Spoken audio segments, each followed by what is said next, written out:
अब जो मुसलमान हैं वो कहा जाता है 1 से लेके 8% के करीब पॉपुलेशन है डिफरेंट वेस्टर्न कंट्रीज में।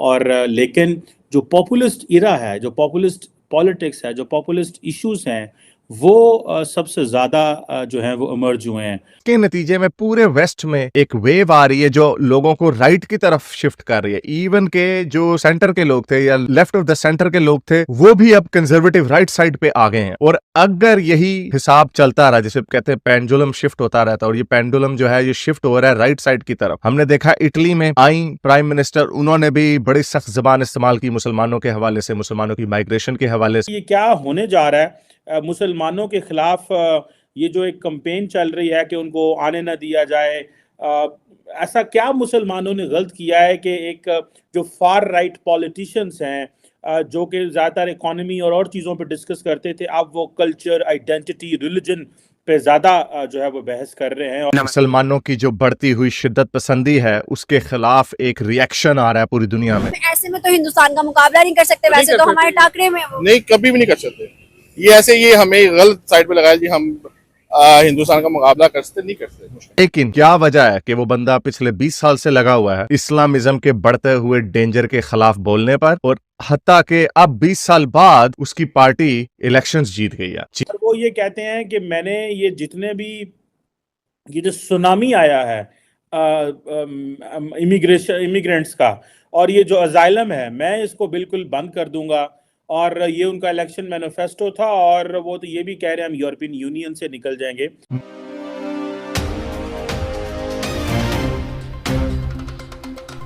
हेलो दोस्तों, जय हिंद।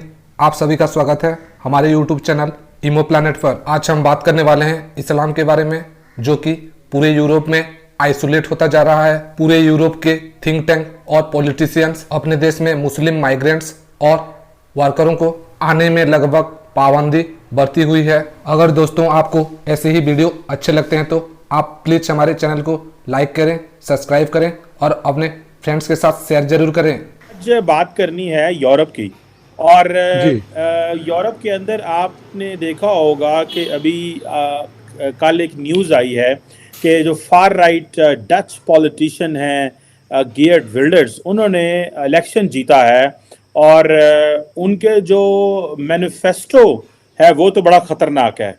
कई लोगों का कहना यह है, सारा जो इंटरनेशनल प्रेस है उसने उनको लिखा है एंटी इस्लाम पॉलिटिशियन, जो उसको टाइटल दिया गया है उनको एज अ पॉलिटिशियन, एंटी इस्लाम। और वो ये कहते हैं कि मैंने ये जितने भी ये जो सुनामी आया है इमिग्रेंट्स का, और ये जो अजाइलम है, मैं इसको बिल्कुल बंद कर दूंगा।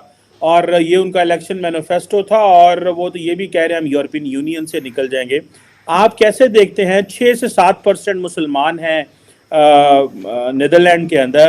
How do you see, doctor साहब, आप तो खुद यूरोप में बैठे हुए हैं उसी मुल्क के करीब, व्हाट इज़ योर माइंडसेट कि ये क्या होने जा रहा है? मुसलमानों के खिलाफ ये जो एक कैंपेन चल रही है कि उनको आने ना दिया जाए, ऐसा क्या मुसलमानों ने गलत किया है कि एक जो फार राइट पॉलिटिशियंस हैं, जो कि ज़्यादातर इकोनॉमी और चीज़ों पे डिस्कस करते थे, अब वो कल्चर, आइडेंटिटी, रिलीजन पे ज़्यादा जो है वो बहस कर रहे हैं, और आवाम के अंदर इस हद तक पॉपुलर हैं कि वो 6% मुसलमानों को बेस बना के वो पावर में आ जाते हैं। बड़ा ख़तरनाक ट्रेंड है, बट मगर ये एक प्रिवेलिंग ट्रेंड है, यानी ये एक नहीं कि एक ही मुल्क में हो रहा है। देखिए, जहाँ मैं रहता हूँ स्वीडन में, वहाँ पे जो सबसे बड़ी पार्टी नंबर 2 है हमारी पार्लियामेंट में, वो ओपनली एंटी इमिग्रेशन पार्टी है, बेसिकली एंटी मुस्लिम पार्टी है। उसे कहते हैं Sverigedemokraterna, Swedish Democrats, not Social Democrats. वो तो है ना, एक बिल्कुल मुख्तलिफ सोच के मालिक हैं। ये हैं कि स्वीडन फॉर द स्वीड्स। अब ये विल्डर जो है, ये तो सरे फरिस्त पे है उन लोगों को जो ओपनली एंटी मुस्लिम है, और इसने कई दफ़ा कहा भी है कि मुसलमान जो हैं वो जुडियो क्रिश्चियन ट्रेडिशन जो है, सिविलाइजेशन, उसका बिल्कुल हिस्सा नहीं है, इनको यहाँ से निकालना चाहिए। उसकी वजह से, और इसका एक और भी था पॉलिटिशियन जो कत्ल हो गया था, गालिबन एक मोरक्कन ने कर दिया था या टूनिशियन, आई डोंट नो।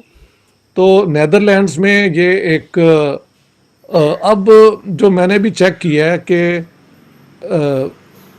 67 सीट्स या 76 सीट्स चाहिए हुकूमत बनाने के लिए, इसकी पार्टी को 35, 36, 37 सीटें मिलेंगी। तो जी, जो 76 एक बहुत बड़ा जी एक खतरा है कि अकेला ये पार्टी बना ले, वो मुमकिन नहीं है। इसे कोएलिशन पार्टनर लेने पड़ेंगे। तो वहाँ पे जाहिर है जब आप कोएलिशन में आते हैं तो आपके प्रोग्राम को थोड़ा सा आपको उसे कॉम्प्रोमाइज़ भी करना पड़ता है। तो but this is a very serious threat.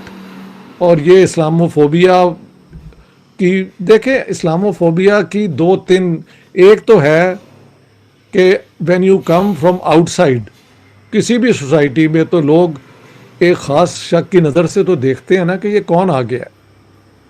और उसके बाद अगर आप उस सोसाइटी का हिस्सा ना बनना चाहें, आप अपने वो जो हैं तौर व तरीके जो हैं वो बिल्कुल उस सोसाइटी से मुख्तलिफ रखना चाहें, मसलन हिजाब, निकाब, इस किस्म की चीज़ें, और हर एक अग्रेसिव फॉर्म ऑफ इस्लाम भी तो यहाँ पे आया ना जब से आप देखें सऊदी फंडिंग और उससे ज़रा कम ईरानी फंडिंग जो है, शिया मॉस्को ईरान से और सुन्नी मॉस्को सऊदी अरेबिया से फंडिंग हुई। और जो इस किस्म के मौलवी आए, उन्होंने एक यानी यूरोप में रहते हुए ये लोगों को कहा कि इनसे आपने दूर रहना है, इनके कल्चर का हिस्सा नहीं बनना, ये है वो है। तो उसका रिएक्शन भी दूसरी तरफ होगा, क्योंकि हर सोसाइटी में एक बुनियादी सोच होती है कि एक प्योर हम डच पीपल थे, हाँ जी हमारा एक सिविलाइजेशन थी, हमारा ये था वो था।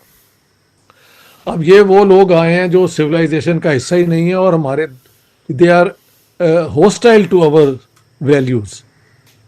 तो ये एक बहुत ख़तरनाक ट्रेंड है। अगर ये बढ़ता गया तो ये मुसलमानों पे अब हमले भी शुरू हो जाएंगे। ये हमास की जंग के बाद और ज़्यादा जो राइट विंग है, वो मैंने देखा है राइट विंग के लोग, ये फ्रांस के अंदर, पेरिस के अंदर जब ये डेमोन्स्ट्रेशन हुई थी ना एंटी सेमिटिज़म के ख़िलाफ़, यानी कुछ लोग जो हैं समझते हैं कि यहूदियों के ख़िलाफ़ अब फ्रांस में उन पे अटैक हो रहे हैं, तो उन्होंने वहाँ पे एक जुलूस निकाला जिसमें ये जो वहाँ की एंटी इमिग्रेशन पार्टी है वो भी आ गई। हालांकि जो उसके फाउंडर थे वो तो he was non anti Semite. तो अब जो एंटी सेमाइट यानी एंटी ज्यूज़ हैं वो भी मुसलमानों के ख़िलाफ़ आके उस साइड, यानी वो, let me put it like this, once upon a time they were famous for being anti-Jewish.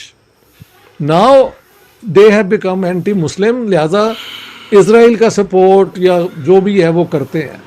तो ये सारा ट्रेंड जो है बहुत ख़तरनाक है और पता नहीं ये कहाँ जाके रुकेगा।